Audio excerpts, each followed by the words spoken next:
Friends, practice the joy of delayed gratification and reject the life of instant everything.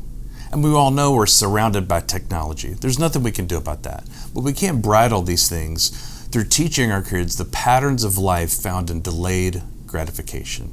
Let me tell a little story. When we had little children at home, a Christian psychologist named Bob Barnes told us, go buy a horse for your little daughter when she's in pre-teenage, and then it will delay the boy craze thing maybe for a little while and give that little bit of margin of maturity before she goes down the dating path. I thought, well, that sounds good, but two things. I don't know how to raise a horse, and I don't have that kind of money.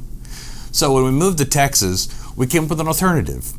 We invested in alpine dairy goats. And in our backyard, we had Lily and Blossom and many other little goats. And for the next 10 years, through Ryan's little children age all the way through up till we went to college, we raised goats in the backyard. We had a great time with them. And deep down inside, I really do think it taught them delayed gratification. It slowed the world down a little bit that they had to get up and milk the goats every morning before school.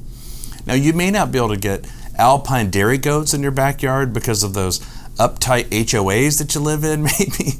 Out in Texas, it was no big deal. What can you do?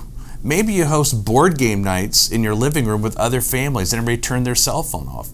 Maybe push aside the video games for a while and put a big puzzle table in the living room, and you, mom and dad and the kids sit around and just work on a puzzle, and it may take a month to get it done. Or it could be as simple as planting seeds of a little zinnia and eventually a blossoming flower be right there in the pot.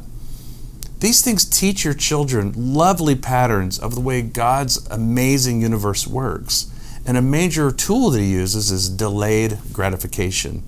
If you practice these things, your kids will be able to harness technology, but not be captivated by it and enslaved by it. Let's have a great week.